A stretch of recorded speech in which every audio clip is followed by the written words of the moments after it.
dia. Eu falo, peraí, é dando que se recebe, né? Então, bom dia. Aí eles acordam, agora à noite não precisa.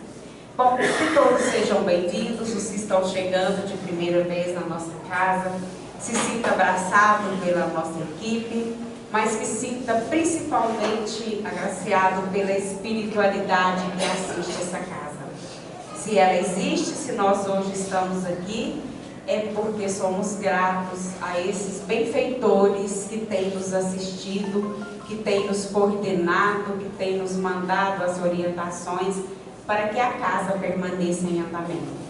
E para que isso aconteça, a gente está sempre pedindo a oração de todos em prol das nossas atividades, para que a gente possa cada dia mais nos sentirmos fortalecidos, para que possamos ter disposição, compreensão, porque não é fácil conviver com 150 pessoas, com 150 colegas de trabalho. Então a gente sempre tem pedido que Deus nos abençoe, nos dê muita sabedoria para que saibamos enxergar nos nossos companheiros, não só mais um que está chegando, mas um companheiro mesmo que faz parte da equipe, que é aquela pecinha do quebra-cabeça que estava faltando para que ele se complete. Então a vocês a gente tem sempre pedido, orem por nós, orem pela casa, para que tudo corra bem, para que os nossos pequenas dificuldades se transformem em exemplo, que se transformem em atitude, para que nós possamos tomar atitudes diferentes e sermos capazes de manter esse andamento através da coordenação dos nossos guias espirituais, principalmente a doutora Ana, o doutor Frederic, que nunca nos abandona, que está sempre conosco. Bom, pessoal, queremos lembrar aos papais da evangelização. A gente tem visto que muitas crianças têm ficado no colo, têm dormido no colo e não querem ir para a evangelização. Então a gente está um pouco preocupado, estava comentando isso outro dia com a Gisele, e a gente demonstra que hoje as crianças, eu estava comentando, com 2, 3 anos, dita as normas da casa e os pais têm que obedecer. Então isso nos preocupa muito e na nossa casa não é diferente, aqui não é diferente. E a gente às vezes aborda os pais para que levem para salinhas de evangelização e os pais falam, ele não quer, ele não gosta, e sempre tem uma desculpa, porque o pai vai junto as primeiras vezes. Fique com ele na evangelização, mostre para ele que nós temos um Deus, nós temos alguém superior, mostre para ele a vida de Jesus, não foi fácil, que essas crianças têm que aprender a amá-lo, têm que aprender a respeitar. Então nós pedimos assim com muita veemência, vamos levar nossos filhos para a evangelização. E também que dia que vai começar, Rogério? Eu esqueci Dia 6, se não me engano. Dia? Dia 6. Dia 6, parece que no sábado. É no outro sábado, sem ser sábado. Nós vamos começar a mocidade na nossa casa. A gente está muito feliz que essa turminha nova que está chegando, estão empolgados. Então nós fazemos esse convite aos jovens que estão nos assistindo, que venha participar da mocidade do Lar Espírita Forças do Amor, que será realizado todo sábado à tarde. 15 horas. Às 15. Bom, que fique esse convite aberto, porque essa geração que vai ter que substituir a nós que já estamos descendo o morro, o que a gente tinha que subir já subiu, agora para frente só desceu o morro. E tem que vir alguém para nos substituir e alguém que esteja preparado. Para isso a gente começa lá na evangelização, para termos um jovem atuante, para depois termos um adulto atuante. Então começa no berço, como diz o Chico Xavier, é lá de trás que se prepara. Então fica o convite a todos. Bom, gente, o nosso palestrante dessa noite é o Carvalho, ele já se encontra presente, Que Deus possa abençoá-lo na sua fala, que Deus possa nos abençoar para que possamos captar essa mensagem que ele traz com tanto carinho para nós, de uma forma assim bem expressiva, mas que acima de tudo nós tenhamos força para colocar tudo aquilo que estamos aprendendo com cada palestrante. Então é bom que cada um tenha o seu perfil, cada um tenha o seu jeito de passar para nós uma mensagem, e nós também, cada um, temos uma afinidade maior com cada palestrante. Então que a gente possa nessa noite sair daqui levando alguma coisa de boa para que possamos pensar durante a semana. E nós vamos ler uma historinha no nosso momento de reflexão. Ela é uma historinha que se diz até meio boba, mas que traz um exemplo para nós, que traz aquele momento que nós possamos pensar. Através da nossa própria dificuldade, através dos nossos erros, nós possamos cometer acertos. Porque muitas vezes nós temos que errar para depois acertarmos. Então se conta a história, chama História Chinesa. Uma velha senhora chinesa possuía 2 grandes vasos, cada um suspenso na extremidade de uma vara que ela carregava nas costas. Um dos vasos era rachado e o outro era perfeito. Este último estava sempre cheio de água ao fim da longa caminhada da torrente até a casa, enquanto aquele velho rachado chegava meio vazio. Por longo tempo a coisa foi em frente, com a senhora que chegava em casa com somente um vaso meio cheio. Naturalmente, o vaso perfeito era muito orgulhoso do próprio resultado, e o próprio vaso rachado tinha vergonha do seu defeito, de conseguir fazer só metade daquilo que deveria fazer. Depois de 2 anos, refletindo sobre a própria amarga derrota, falou com a senhora durante o caminho: tenho vergonha de mim mesmo, porque essa rachadura que eu tenho me faz perder metade da água durante o caminho até sua casa. A velhinha sorriu. Você reparou que lindas flores temos somente do teu lado no caminho? Eu sempre soube do teu defeito e, portanto, plantei sementes de flores na beira da estrada do teu lado. E todo dia, enquanto a gente voltava, tu as regava. Por 2 anos pude recolher aquelas belíssimas flores para enfeitar a mesa. Se tu não fosse como és, eu não teria tido aquelas maravilhas na minha casa. Cada um de nós temos o próprio específico defeito. Mas o defeito de cada um de nós tem o que fazer com que nossa convivência seja interessante e gratificante. É preciso aceitar cada um pelo que é e descobrir o que tem de bom nele. Então, até através dos nossos defeitos, nós podemos fazer alguma coisa de boa. Temos que mudar, teremos que lutar para que tenhamos menos defeito. Mas já que o possuímos, vamos descobrir o lado bom. Vamos ver o que nós podemos fazer com aquilo. Aonde podemos chegar. Então, que nós plantemos flores, que nós reguemos flores, que nós enfeitamos a nossa casa, o nosso dia, a nossa vida. Que todos tenham uma boa noite, um bom retorno ao lar.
Vamos nesse momento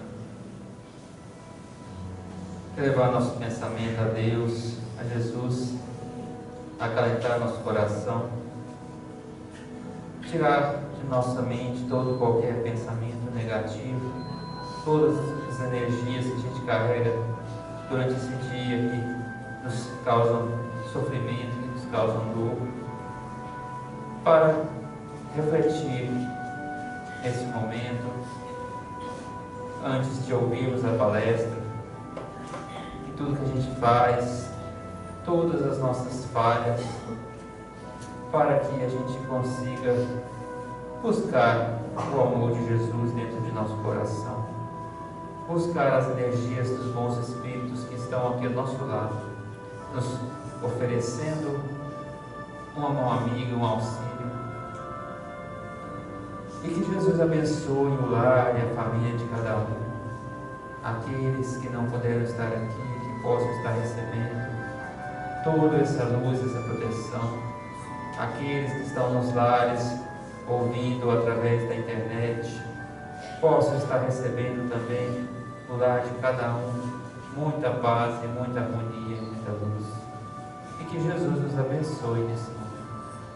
Deus, nosso Pai, que sois todo poder e bondade, dai a força àquele que passa pela provação, dai a luz àquele que procura a verdade, ponte no coração do homem a compaixão e a caridade. Deus, dai ao viajor a estrela guia, ao aflito a consolação, ao doente o repouso. Pai, dai ao culpado arrependimento, ao Espírito a verdade, à criança o guia, ao órfão o Pai. Senhor, que a vossa bondade se estenda sobre tudo o que criastes. Piedade, meu Deus, para aqueles que vos não conhecem, esperança para aqueles que sofrem. Que a vossa bondade permita aos Espíritos Consoladores derramarem por toda parte a paz, a esperança e a fé. Deus, honrai, uma faísca de vosso amor pode abrasar a terra. Deixai-nos beber nas fontes dessa bondade fecunda e infinita, e todas as lágrimas secarão, todas as dores acalmar-se-ão. Um só coração, um só pensamento subirá até vós, como um grito de reconhecimento e de amor, como Moisés sobre as montanhas. Nós vos esperamos de braços abertos. Ó poder, ó bondade, ó beleza, ó perfeição. E queremos de alguma sorte alcançar a vossa misericórdia. Deus, dai-nos a força de ajudar o progresso, a fim de subirmos até vós. Dai-nos a caridade pura, dai-nos a fé e a razão. Dai-nos a simplicidade que fará de nossas almas um espelho aonde se possa refletir a vossa santa e divina imagem. E que assim seja. Convidamos nosso irmão Carvalho e Jesus abençoe as suas palavras, que a gente tenha uma palestra com muita luz.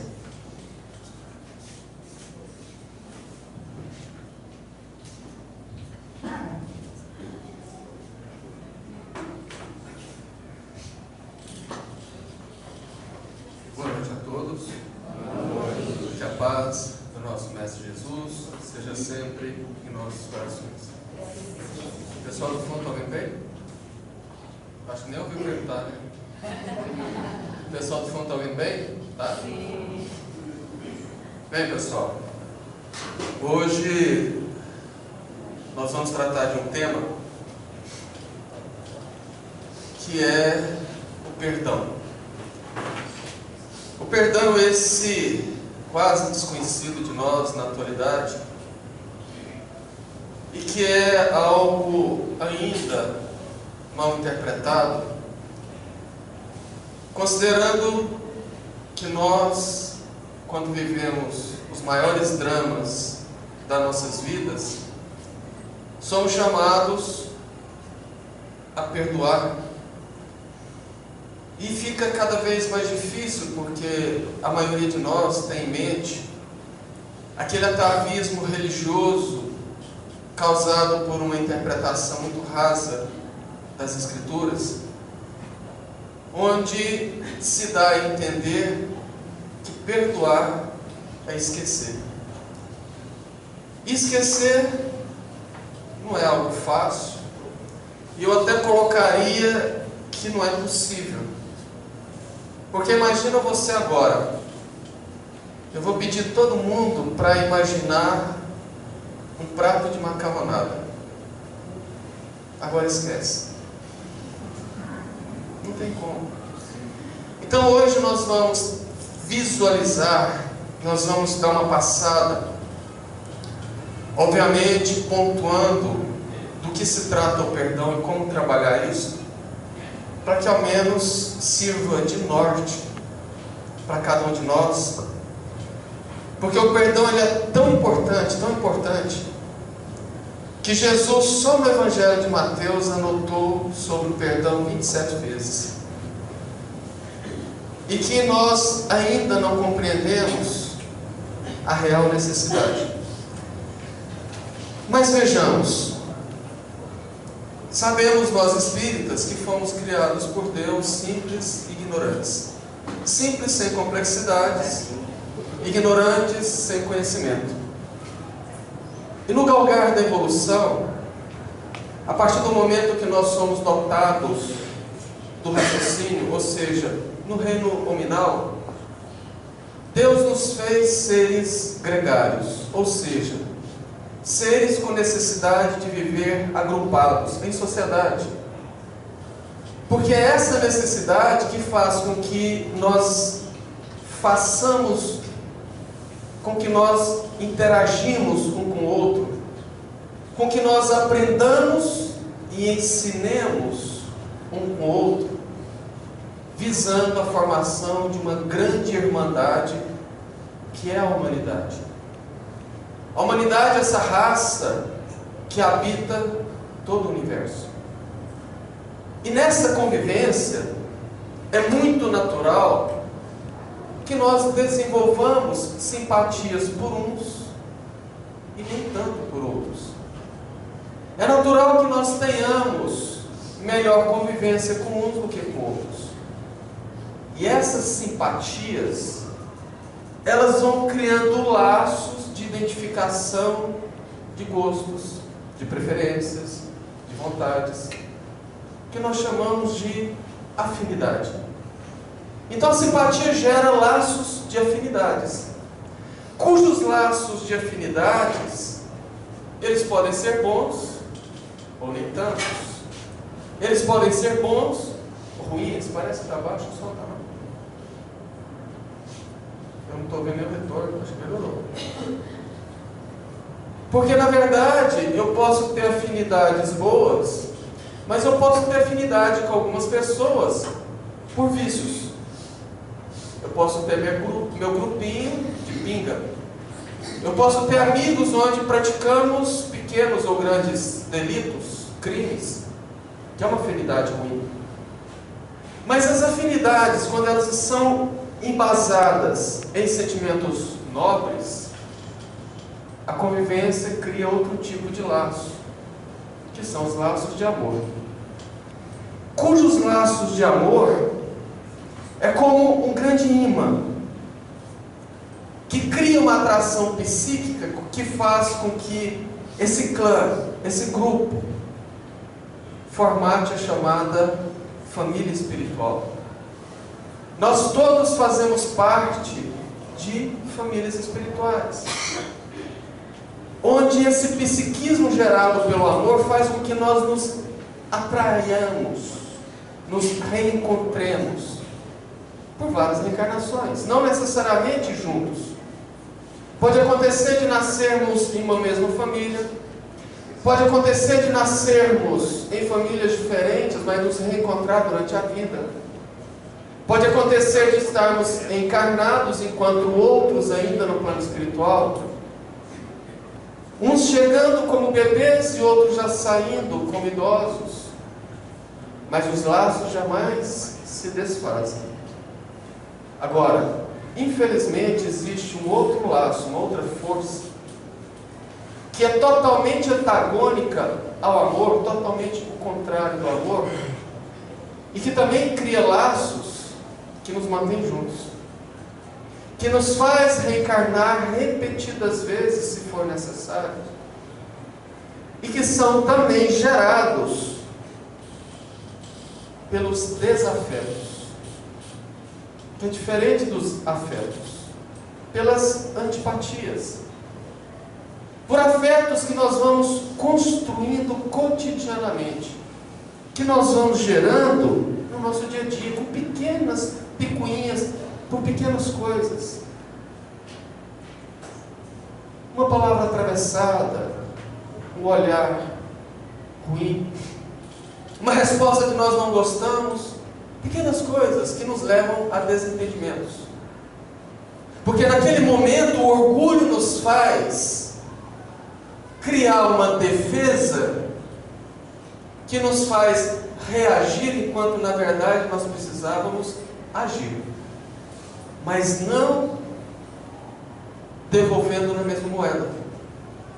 Então nós vamos criando desentendimentos com o colega de trabalho, com o chefe, ou com o funcionário, com os amigos, em casa principalmente, com os parentes.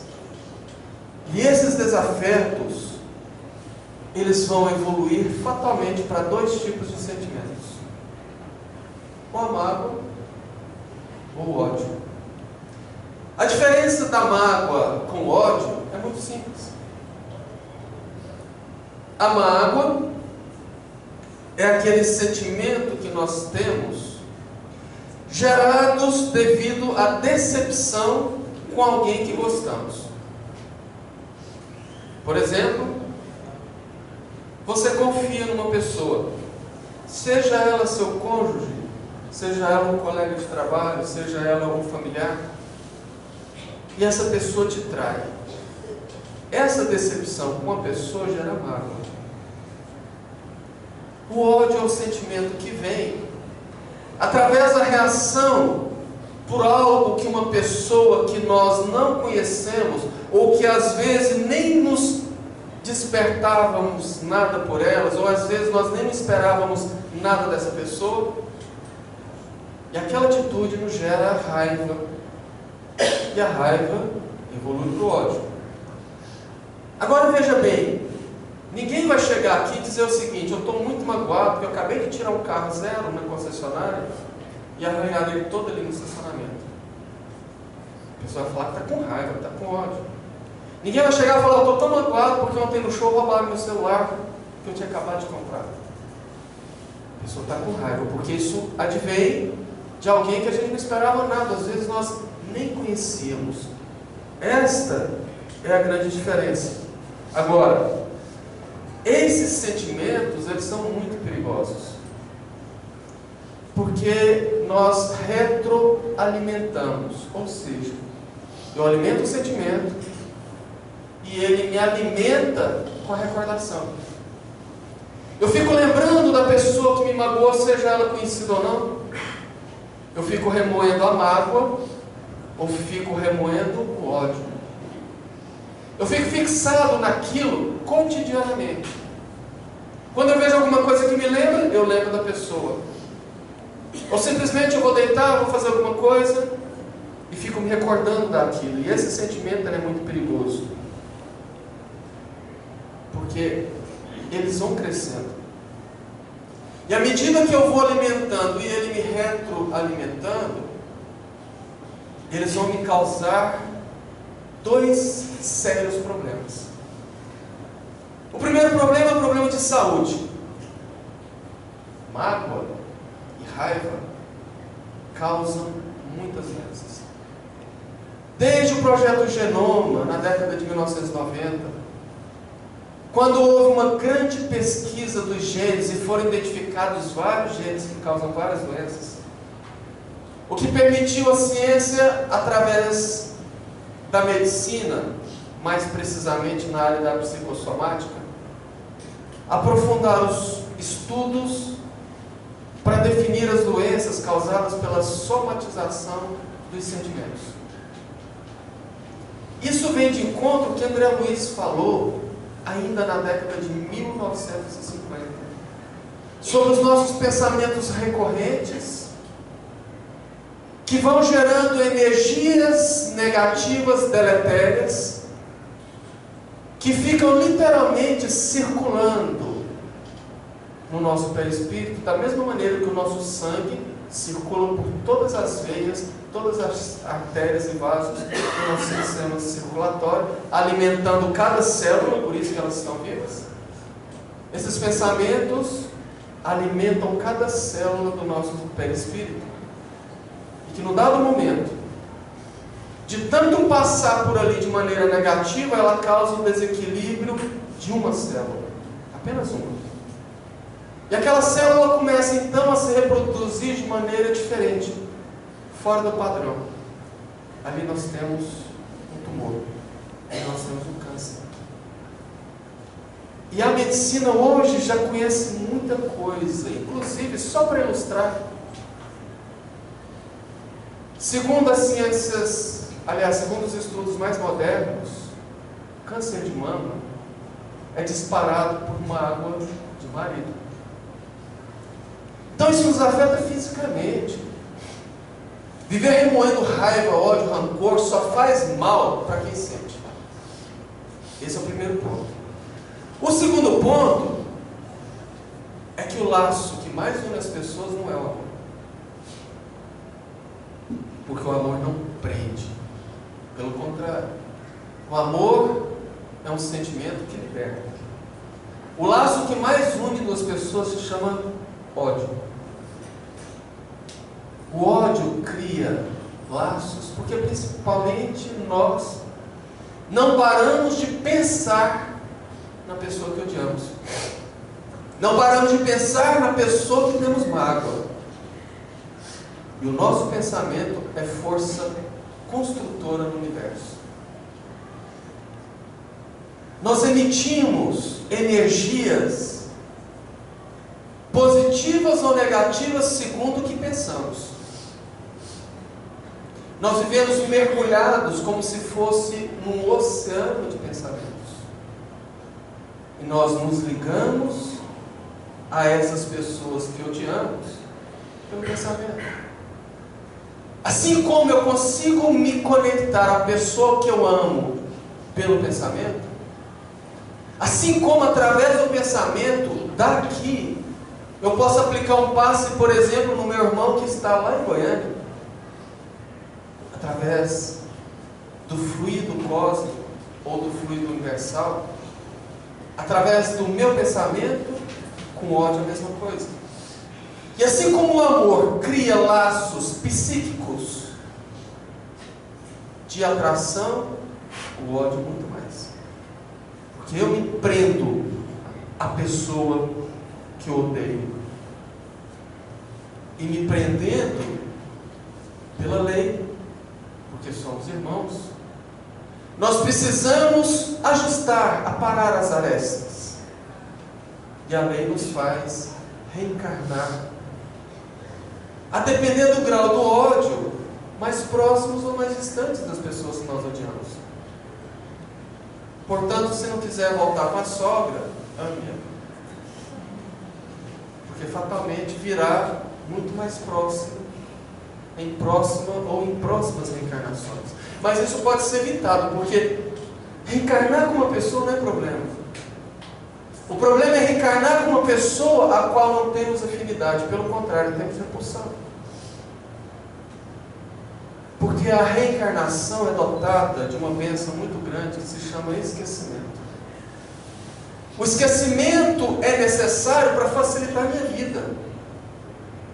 Porque nos núcleos familiares, por exemplo, estão reunidos os espíritos, as famílias espirituais que mais se amam, que têm afinidade, que já viveram várias reencarnações para formar um núcleo coeso para receber ali os maiores inimigos.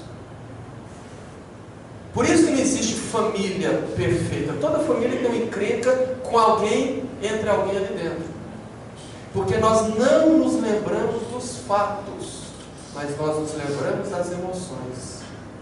você aproxima de alguém que foi seu algoz no passado, o coração bate diferente.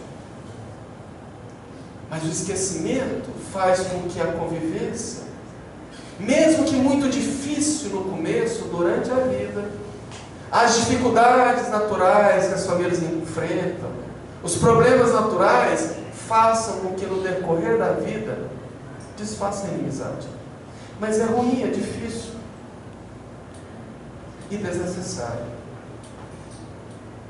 Por sorte, Deus nos deu uma ferramenta para evitar isso. E ela se chama perdão. É claro que perdoar é algo muito difícil, principalmente porque o nosso orgulho torna isso muito mais difícil. Quantas pessoas, inclusive espíritas, que até hoje batem no peito e falam: não leve essa flor para casa. Bateu, tomou. Como é ruim. Não faz ideia da bobagem que está falando, fazendo, que está cometendo. Porém, perdoar também não é esquecer. Porque, como eu mostrei no começo, esquecer é praticamente impossível. Até não deve se esquecer. Porque aquele fato que nos gerou mágoa ou ódio, ele serve como experiência de vida. Ele serve como amadurecimento. Portanto, é bom nem que esqueçamos. Mas nós precisamos, sim, trabalhar o perdão. Que, segundo a doutrina espírita, é um processo difícil, por conta dos nossos orgulhos e vaidades, e muito longo, mas que deve se começar pela vontade de não devolver o mal. Esse é o ponto-chave. Deve-se começar pela vontade de não desejar vingança, de não macerar o acontecido, de não querer que a pessoa se dê mal, quebre a cara, ou sinta o que ela nos fez sentir. Esse é o ponto principal. É claro que é natural, que é até organicamente saudável que quando alguém nos faça alguma coisa ruim, nós fiquemos mal, nós sintamos até raiva. Isso é fisiológico, isso é natural. Ninguém tem que se culpar porque ficou com raiva, porque alguém fez isso ou aquilo. Agora, esse sentimento tem que ser por pouco tempo. Você não pode deixar eles te dominar e nem você ficar alimentando. Passando um período razoável, que vai de pessoa para pessoa, 2 dias, 1 semana, ele precisa ser trabalhado. Jesus disse: não deixais, aliás, ireis, ou seja, vem da ira, tem raiva, é natural, mas não deixai que o sol se ponha sobre a sua ira. Ou seja, sinta o sentimento porque é natural, mas tente não dormir com aquele sentimento. O ideal é que você não amanheça o outro dia com aquele sentimento, porque é isto que faz com que nós comecemos o processo do perdão. O esquecimento vem com o tempo. O tempo cuida de amenizar o fato acontecido, a grandeza. Por exemplo, quem aqui nunca teve uma encrenca, um problema com um coleguinha de escola? Todos nós tivemos. Imagina que você, no período escolar, brigou com um colega lá.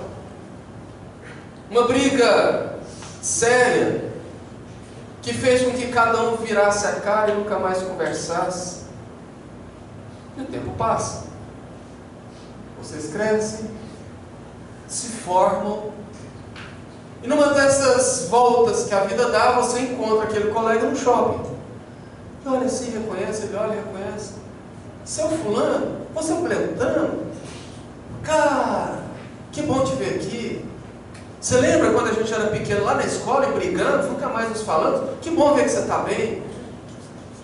E riem da situação que aconteceu. Esqueceram? Não. Perdoaram? Sim. Esse é o processo do perdão, porque necessita do tempo. Mas é importante que nós façamos o exercício de ressignificar aqueles fatos de maneira imediata, principalmente.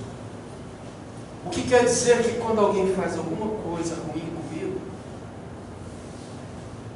eu posso achar ruim, posso me magoar, posso ficar com raiva, mas daqui a pouco eu faço o exercício de ressignificação daquele fato. A pessoa não sabe o que fez, deve estar com um problema, deve estar passando por uma situação, uma fase difícil, porque em 99% dos casos é isso.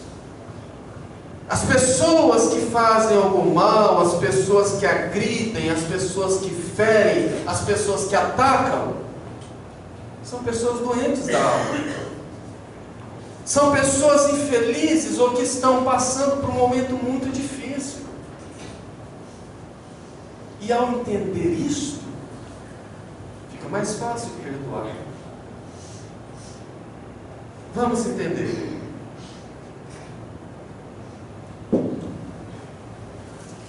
Eu contava 14 anos de vida, portanto, há pouco mais de 10 anos atrás. E o Divaldo Franco esteve aqui em Jataí para fazer um círculo de palestras na região. Ele ficou hospedado em nossa casa, fez uma palestra aqui em Jataí, lá no Jockey Club, e no outro dia nós fomos levá-lo até Mineiros, depois Santa Rita do Araguaia e depois Rondonópolis, onde de lá ele pegou o avião e seguiu viagem. E em Mineiros, em Santa Rita, ele contou uma história que, salvo lapsos de memória, porque embora tenha só 10 anos, é natural que a gente esqueça, mas eu acho que encaixa perfeitamente bem no que nós estamos falando. Divaldo contou que ainda na década de 1980, ele estava fazendo uma conferência num cine teatro de uma cidade do Rio Grande do Sul. E como era de costume na época, ele já ainda jovem, ao final da conferência ele ficava ali e atendia algumas centenas de pessoas. E naquele dia, depois de ter atendido um número razoável, se aproxima uma mulher e diz: seu Divaldo, eu preciso te contar a minha história. Ele olha na fila, quase 100 pessoas, falou: eu te dou 2 minutos. Não, eu preciso de mais. É importante para mim. Ele olha nas mãos, ela segurando um papel tremendo. Ele percebe o nervosismo. Pois muito bem, eu te dou 10 minutos. Nem um segundo a mais, porque olha o tanto de gente que eu tenho que atender. Eu fiz uma palestra de quase 1h30 em pé, e nós não podemos desrespeitar os outros. Tudo bem. Seu Divaldo, eu sou uma mulher de uma família, uma das mais ricas do Rio Grande do Sul. Eu sou psicóloga. Meu marido trabalha com importação e exportação. Nós morávamos no interior do estado. Ao longo de nossa vida tivemos 4 filhos. Na tentativa de ter uma menina que era o nosso sonho. E num dado momento, Deus nos premiou com a nossa filhinha, que demos o nome de Elizabeth e que carinhosamente nós chamávamos de Bebete, porque o nosso filho mais novo a chamava de Bebete. Bebete foi o coroamento da nossa felicidade. Vivemos muito bem. Ela, aquele anjo que nos conquistou de uma maneira diferenciada, talvez porque queríamos ter uma princesa. E ela foi o clarão da noite, que veio iluminar as nossas vidas e nos fazer mais felizes do que já éramos. Não tinha nada para reclamar. Nossa vida era perfeita. Quando Bebete fez 5 anos, nós nos mudamos para Porto Alegre, porque ficava muito difícil. Meu marido fazia muitas viagens internacionais, que geralmente chegava em Porto Alegre à noite, e ele tinha que pegar a rodovia pela madrugada cansado. Nós então construímos uma casa muito grande, muito boa, no terreno de uma área nobre da cidade. E colocamos Bebete na melhor escola de Porto Alegre. Ela tinha de tudo. E a nossa vida transcorria dentro de uma certa normalidade. Até que um dia meu marido chega e fala: eu preciso conversar com você. Nós temos uma relação muito séria, de confiança. Você é um psicólogo. Embora eu não saiba nem por onde começar a conversa, eu preciso te contar e te fazer um pedido. Eu estou muito atordoado, muito perturbado. Eu queria que você cuidasse mais de mim. Eu não entendi muito, mas eu tentei passar a relação em revista e ver se eu estava falhando alguma coisa. Mas eu redobrei as atenções, o carinho, até que um belo dia ele chega e fala: olha, eu não estou mais conseguindo me controlar. Eu estou apaixonado por uma mulher. Mas veja bem, calma. Eu amo você, eu amo minha família. Eu não consigo viver longe de vocês, nem quero. Portanto, por mais que pareça estranho, eu queria te fazer um pedido. Deixe que eu fique com ela aos sábados e aos domingos. Eu volto para casa na segunda, fico até sexta. E por mais que pareça estranho, por favor, não conte para os nossos filhos. Eu olhei para aquele homem, aquele traste seu de volta, e não respondi nada. Só podia ser brincadeira. Até que na sexta ele saiu de casa e voltou na segunda. Eu então fui me afastando. E um dia ele chega para mim e fala: olha, eu não sei o que está acontecendo. Eu não consigo mais controlar. A minha paixão por ela cresceu muito, mas eu não quero sair de casa, apenas entenda. Porque eu procurei um psicólogo e ele me disse: ou você assume a mulher ou você vai enlouquecer. Portanto, eu queria trocar. Eu fico em casa no final de semana e passo a semana inteira, mas eu não aceito o divórcio. Eu não consigo viver sem minha família. Por favor, entenda. Isso é uma febre, vai passar. Eu sei que isso é uma coisa louca que vai passar. Me dê esse tempo. Eu disse: tudo bem, você faça o que quiser da sua vida, só que eu, como mulher, você não tem mais. Mas você não conta para os nossos filhos. A responsabilidade é sua. Ele então passava a semana e voltava. Eu tinha um filho adolescente de 14 anos, dizia: mamãe, pare de fingir, todos já sabemos, eu já vi o papai com outra mulher no carro. Meu filho, cale-se. Seu pai não faria isso, aquilo lá é uma colega de trabalho, são negócios, cale-se e respeite o seu pai. Eu não aceitava ninguém falar nada. E Bebete sempre perguntava pelo pai. 5 meses depois, ele chega em casa e diz: passou, acabou. Eu acordei, eu quero voltar.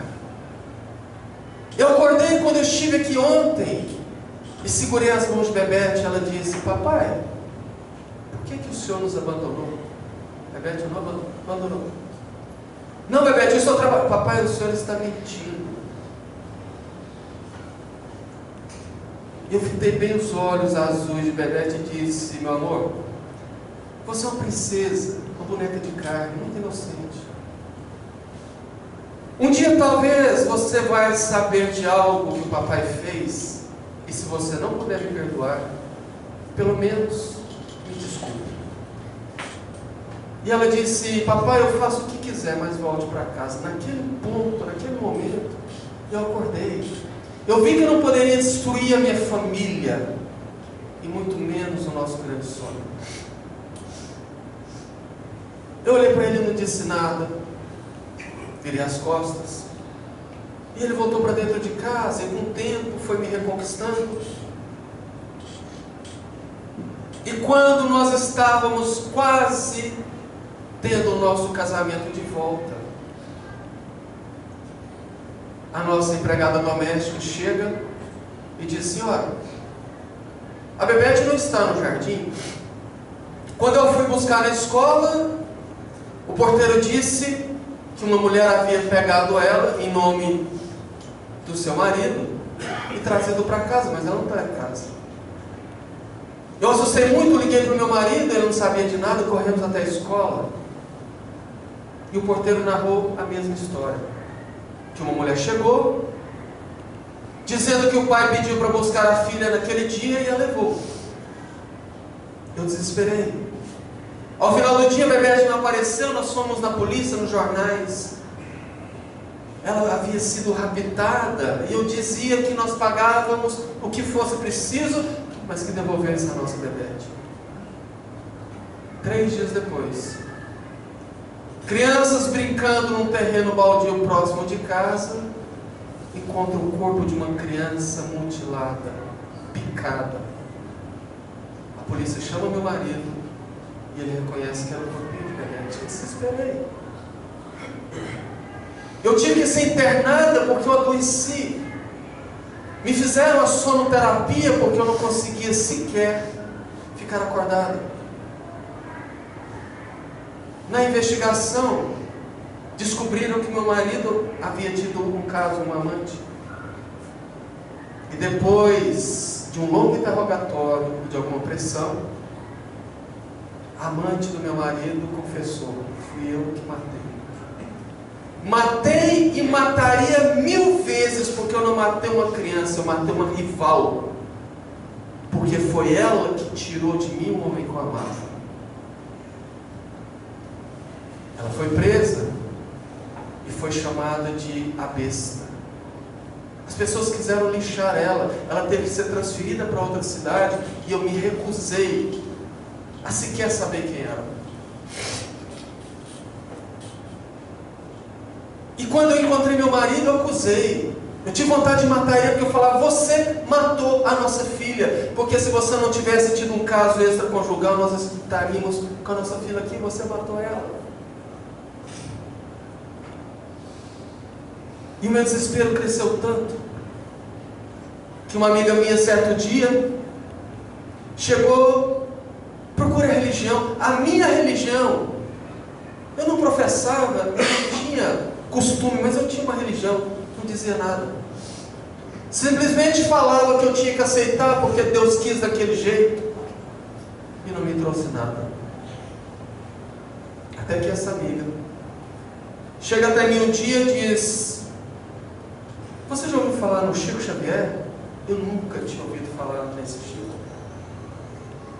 O Chico atende Uberaba. Você sabe, eu perdi o meu filho único no acidente de moto. Aqui a carta que ele trouxe do meu filho. Eu li a carta. Muito coerente, parecia ser ele, muito carinhosa. E ela disse para mim: eu não posso te provar, mas eu te garanto que a sua Bebete está viva. Por que você não vai até o Chico? Meu marido então freta um avião. E nós chegamos ao Uberaba e ficamos sabendo que ele fazia atendimento público durante 3 dias na semana. E atendia 40 pessoas que recebiam uma ficha, uma senha por ordem de chamada. Mas quando eu cheguei, a fila quase que virava a esquina. E quando eu vi aquilo, eu me desesperei e gritei: cadê Deus? Por que ele fez isso comigo? Eu preciso ver esse homem. E uma senhora que estava na fila, logo ali na frente, chegou em mim e diz: eu vejo que você está muito desesperado, o que houve? E eu contei a minha história para ela, mostrei a foto.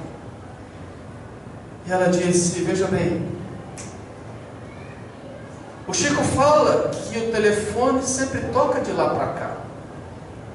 Por isso que tem 1 mês que eu venho a Uberaba toda semana, saindo de Belém do Pará, para ver se eu tenho notícia do meu filho, que desencarnou de uma maneira muito trágica, muito jovem, mas eu vejo que você está mais desesperado do que eu. Portanto, uma vez a mais, uma vez a menos, fica no lugar. E eu abracei aquela mulher e disse: eu vou te pagar. Não fale dinheiro aqui. Eu não preciso do seu dinheiro. O dinheiro aqui não vale nada. E o que talvez você receba aqui não tem dinheiro que pague. Então entra na fila e não fale dinheiro. Quando chegou a minha vez, aquele homem bom, simples, que quando chegou a minha vez, ele ergueu a cabeça, olhou para mim e disse: que posso ajudá-lo? Seu Chico, eu estou desesperada. É a nossa Bebete? Eu quase sentei. Ele disse para mim: não se aflija, a Bebete está muito bem. Ela está com a dona Margarida, a mãe da senhora, que veio junto com você. Sente e espere. Passou a tarde, a noite foi aberta com os trabalhos mediúnicos e quase 1 da manhã. Aquele homem simples, pequeno, magrinho, já idoso, levantou e começou a ler as 40 cartas. A primeira. Ele disse: senhor fulano e senhora Beltrana. Levantou o casal, a senhora que me deu lugar, e disse: mamãe e papai, eu sou o teu filho que volta. Eu não estaria hoje aqui porque eu ainda não estou em condições, mas o ato de amor e de desprendimento da mamãe, de ter cedido um lugar na fila, fez com que alguns bons espíritos me trouxessem aqui para dar notícias. E transcorreu a carta que emocionou todo mundo. A 4ª carta foi a nossa. Leia, seu Paulo. E ele começou a ler. Uma carta que dizia assim: mãezinha e paizinho, sou eu, a Bebete. Eu vim para dizer que eu estou muito bem. Quanto a você, paizinho, que um dia havia me dito que se um dia eu descobrisse algo que eu não pudesse te perdoar, que eu te desculpasse, eu queria dizer que eu te perdoo e te desculpo. Até mesmo porque, embora muitos estejam chocados, eu estou muito bem. Naquele dia, quando acabou a aula, uma senhora muito simpática chegou num carro azul e disse que o papai havia pedido para me buscar. Eu entrei no carro e me deu alguns bombons. Eu dormi. Não vi nada. Acordei um tempo depois de um sono muito profundo, sem saber onde estava, num lugar que parecia um quarto de hospital. E quando eu olho a vovó Margarida, eu digo: vovó. Oi, Bebete. Você aqui? Sim, eu vim te receber. Mas vovó, você morreu? Você também, Bebete. Mas a morte não existe. E o papai e a mamãe estão chorando. Mas calma. Durma, que na hora certa nós iremos ver o papai e a mamãe. Eu dormi por um tempo que eu não me lembro, que eu não me recordo. Até que eu fui despertado por uma senhora muito bonita, que se trajava como as professoras de antigamente, que chegou e disse: Bebete, eu sou a sua tia Brígida. Você não me conheceu porque eu vim para cá antes de você nascer. Hoje nós vamos visitar seu pai e sua mãe. Vamos. Eu não entendi nada, porque da mesma maneira como agora eu estou escrevendo apoiado pela vovó, eu me vi correndo pelo jardim de nossa casa. Quando eu entrei no quarto, eu vi mamãe deitada na cama, enlouquecida, e você, papai, debruçado sobre a cômoda, olhando numa gaveta entreaberta, uma machadinha, dizendo: eu vou matá-la, da mesma maneira que ela matou minha filha. Portanto, papai, eu queria dizer que não faça isso. Se você não puder perdoá-la, pelo menos a desculpa. Porque se você matar, você vai para a cadeia, a mamãe vai ficar sozinha. E os nossos irmãos, eu preciso de vocês todos juntos. Então perdoa, papai. E a carta transcorreu por mais alguns detalhes, inclusive ela dizendo que queria abraçar os seus irmãos, que ela enumerou todos de ordem decrescente. Ela então diz: seu Divaldo, hoje está fazendo 1 ano que ela foi assassinada. E de lá para cá nós abrimos um abrigo para crianças órfãs. Abrimos um outro para dar amparo para crianças abandonadas. Mas eu queria saber se tem como eu fazer algo pela minha Bebete mais do que isso. E nesse ponto ele viu o espírito de uma criança vindo no meio das pessoas, sorridente, chegou e disse: fala para a mamãe perdoar. E aí ele virou e disse: você quer dar um presente para a Bebete? Sim, eu quero. Perdoa o assassino. Não posso. Minha senhora, o algoz é mais desgraçado do que a vítima. Aquela mulher vai macerar na consciência o resto da vida o que fez, e a consciência é um ácido que vai corroer ela muito. E por mais que seja doloroso ter sido a vítima, você fará muito mais bem a Bebete perdoando do que odiando.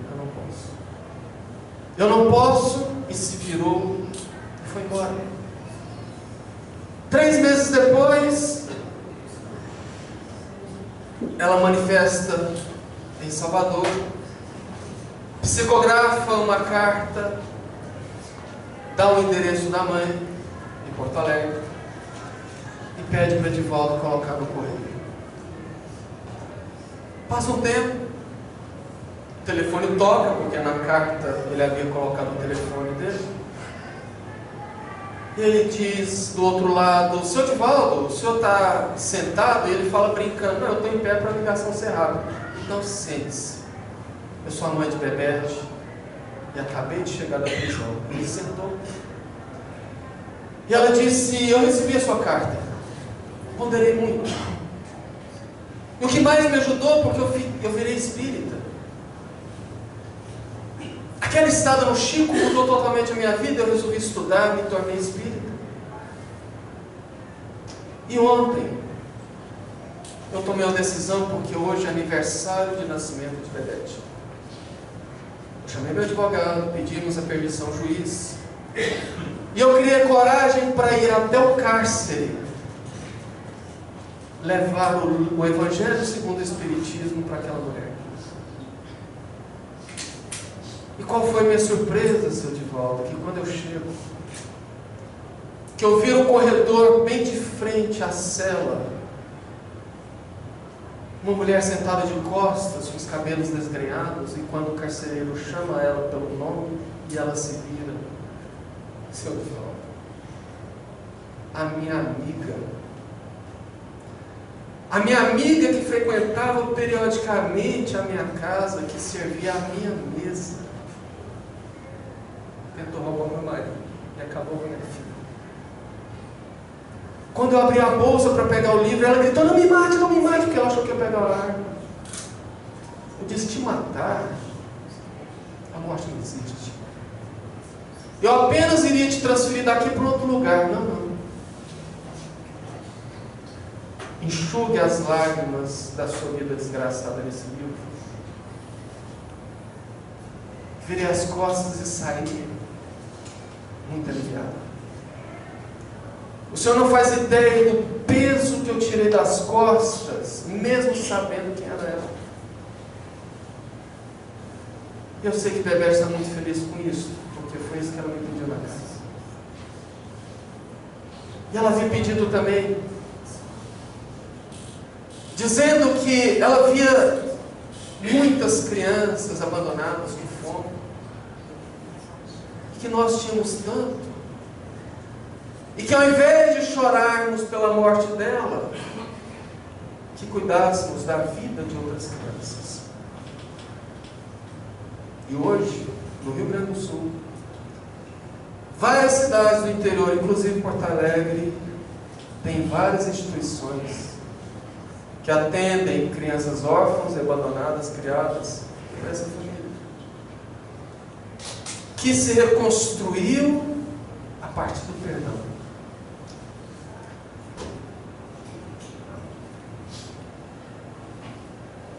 E eu pergunto, você, espírita, seria capaz de perdoar assim? Se a resposta for não, eu digo que você ainda está muito distante de experimentar o que nós chamamos de felicidade. Porque quando Jesus bateu tanto na tecla do perdão, é porque a profundidade do perdão que nós ainda não entendemos é da nossa libertação. Nós só conseguimos nos libertar do peso, dos grilhões, ou seja, das algemas, que nós mesmos criamos com perdão. É perdoando que nós conseguimos alçar o voo, é com Ele que nós perdoamos. E infelizmente é muito equivocada a cultura que se criou na doutrina espírita de que, não, eu tenho que perdoar porque senão eu vou reencarnar com aquela pessoa. Ah, mas não foi isso que você falou no começo? Não, não foi isso. Porque a verdade é que a reencarnação junta com a pessoa não é criada pelo débito, é criada pelo laço psíquico que eu crio. Eu atraio, eu viro um imã. Porque a lei não é de pagar. Ninguém nasce com boleto para pagar as contas da reencarnação passada. A lei é de reparação. Quando eu me envolvo em qualquer problema, e eu mergulho nele, retroalimentando as emoções, eu crio laços. Eu viro um imã. Agora, se eu perdoo, eu me liberto. A pessoa que fez algo comigo tem uma dívida que ela vai quitar em outras situações, com outras pessoas, se eu perdoei. Não existe esse papo de, não, eu vou perdoar porque senão vou ter que reencarnar com uma pessoa que me fez mal, que eu fiz mal. Jesus foi ferido por muitos, foi traído por Judas, foi agredido fisicamente, moralmente. E ele reencarnou com alguém? Foi primo de Judas? Ele foi irmão de Anás, ou de Caifás, ou de Herodes? Não. Ele perdoou. Eles sim se viram às voltas com a lei de causa e efeito e foram resgatar em outras condições, em outras situações. Por isso que o perdão é libertador. E por isso que o amor é o caminho para o perdão. Porque o amor nos faz sufocar o orgulho se for necessário. Mas a lei de reencarnação também nos ajuda. Ainda na década de 70, e lá realmente era um bebê, mas eu lembro de na década de 80 ver, porque meu pai guardou a antiga revista Manchete, que trouxe uma reportagem, porque à época não tinha internet, não tinha a mídia de hoje, então as informações eram mais raras e portanto chocavam mais. No interior da Bahia nasceram 2 gêmeos siameses, aqueles pregados. Eles eram em forma de Y. Era um bebê que eram colados da cintura para baixo. Portanto, da cintura para cima tinha um corpo para cá e outro corpo para lá. Era um bebê com 2 cabeças, 4 braços e 2 pernas, cada uma individualidade. e que não teve condição de ser separados, porque embora eles eram separados da cintura para cima, eles tinham cada um seus pulmões, cada um seus corações, mas o estômago era um só, o intestino era um só, todo o aparelho excretor era um só. Então, se separasse, um morreria, obrigando eles a viverem juntos, e mais, tão juntos, que uma perna era comandada por um cérebro, a outra perna pelo outro cérebro. Ou seja, se um quisesse ir ao banheiro, o outro tinha que concordar, porque senão não conseguiam caminhar. E para caminhar tinham que se abraçar para ficar mais juntos, porque o centro de gravidade deslocava e eles caíam com o peso. Então eles tinham que se abraçar e entrar no acordo para ir no banheiro. A vida toda assim.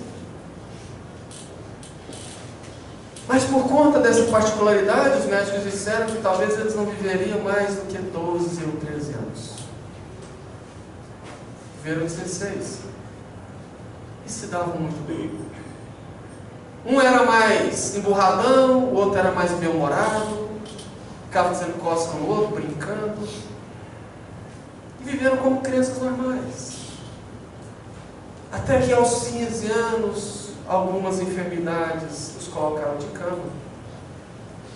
E ali eles foram debilitando, até que um certo dia, um deles morre.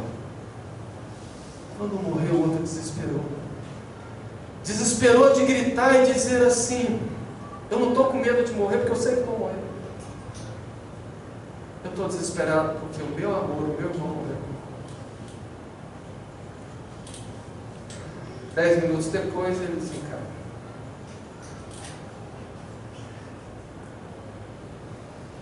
Alguns meses se passam e sempre o Chico psicografa uma carta assinada pelos dois, que em resumo dizia que eles hoje estavam separados, mas nunca tão juntos quanto agora.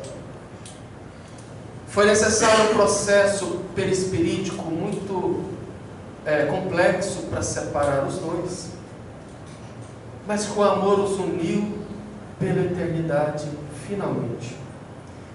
Porque eles nasceram daquele jeito a pedido deles próprios. Porque aquela relação remontava à Grécia antiga, a Grécia dos filósofos, quase 1500 anos antes de Cristo, quando os dois amigos brigaram e por um motivo fútil um matou o outro.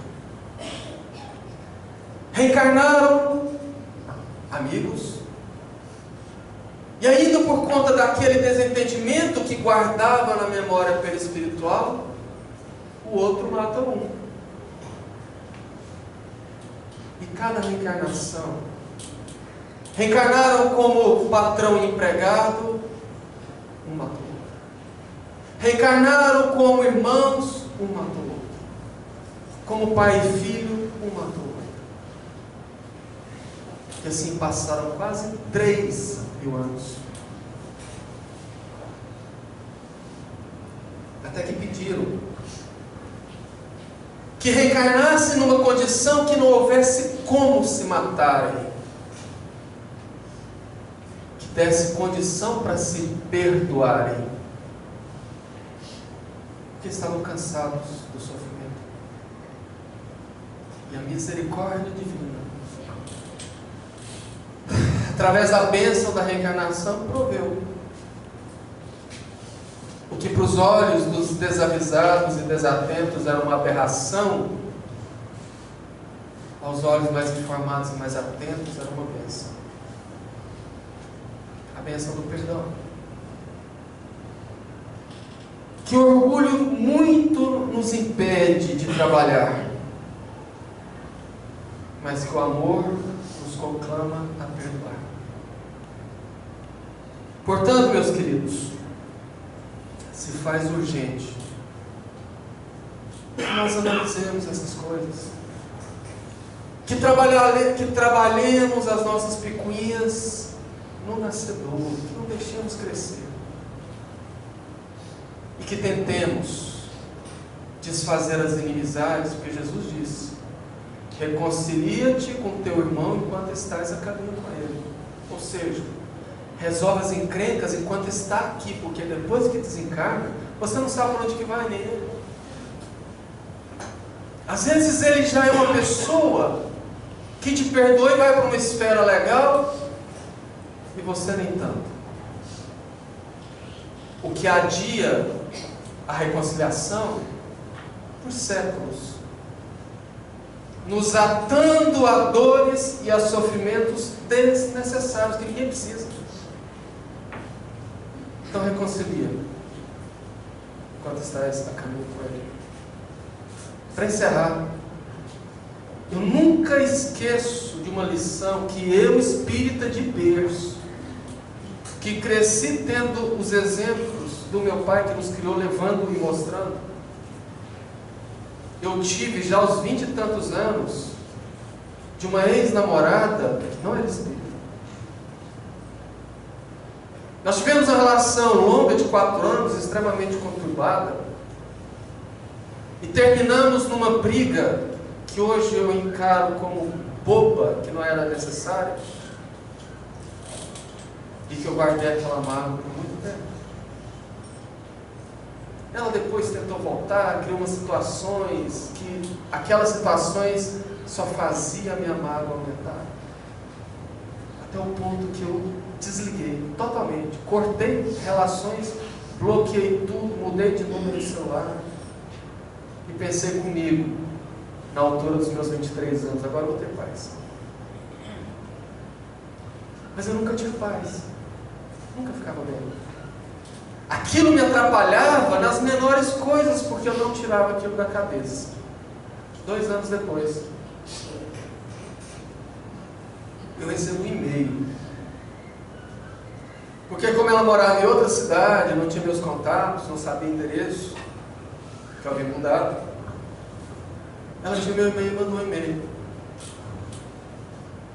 Curto e grosso. Carvalho, você vai deixar com que nós percamos a nossa reencarnação? Ponto de interrogação. Realmente. Por causa de orgulho, eu ia perder essa existência, criando uma inimizade desnecessária. Hoje ela é casada, tem 2 filhos, muito bem casada. Somos muito amigos. Eu sou muito amigo do marido dela.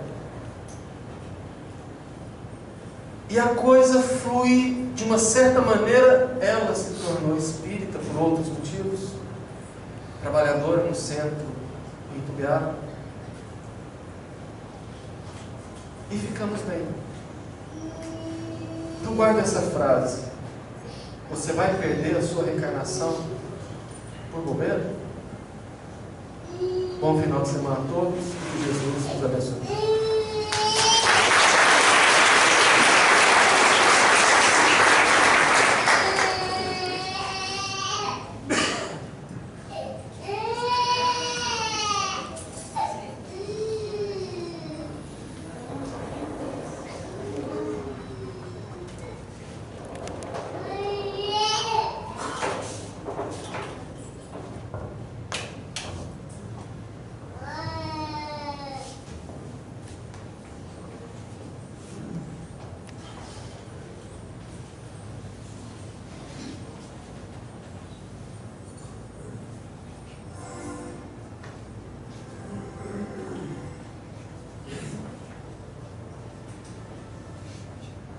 Deus, nosso Pai, que é toda bondade e misericórdia, que conhece todas as nossas dificuldades,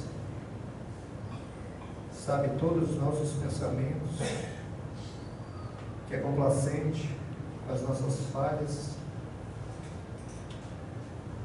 que sabe de todos os nossos problemas. Nós te agradecemos imensamente por mais esta oportunidade que temos de aqui reunirmos como irmãos que somos em Cristo, para neste ambiente tranquilo, de paz, onde todos nos sentimos livres das angústias do dia a dia, onde nós nos sentimos mais fortalecidos.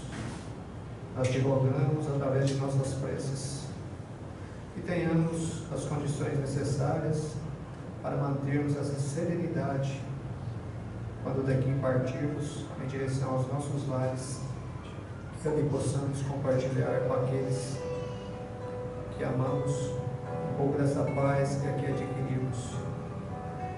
A esses espíritos amigos que aqui nesse instante se unem, fazendo vibrações positivas para cada um de nós, esse paz coletivo, derramando graus de luz sobre cada um de nós, nos protegendo, nos trazendo paz e serenidade. Que os nossos pensamentos estejam todos unidos, aumentando essas vibrações para que elas alcancem o maior número de pessoas possíveis, atingindo os lares onde problemas afetam os seus moradores, as dificuldades, as dores, tanto físicas quanto emocionais.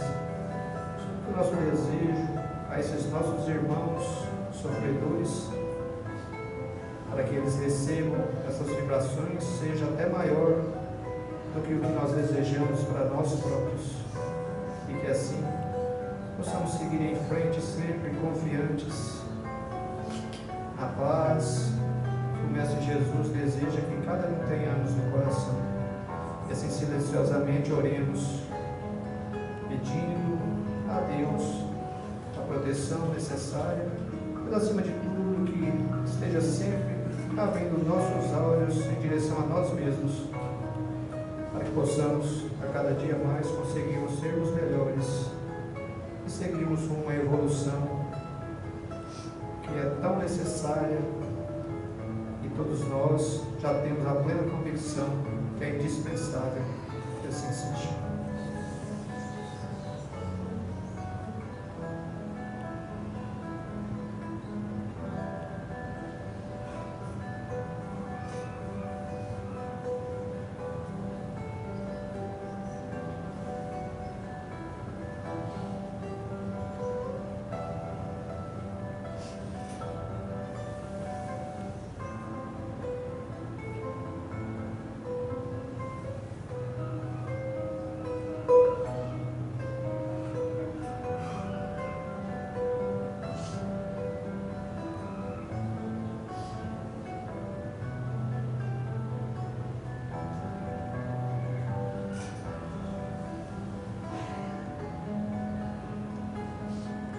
Os irmãos vão se sentindo bem, né? Que a paz do Mestre Jesus, da nossa Mãe Santíssima, esteja presente no coração de cada um de vocês. Nós agradecemos a todos pela presença, agradecemos por mais esse dia de trabalho em nossa casa, esperamos que tenhamos cumprido a nossa obrigação da forma que nos é confiada para a espiritualidade maior. Que o trabalho da obsessão que ainda permanece possa auxiliar cada um do que deve participar, para que ao sair daqui se sinta mais protegido, mais confiante nas suas próprias forças para enfrentar as dificuldades que todos nós somos capazes de vencê-las. Vamos com Deus, que assim seja.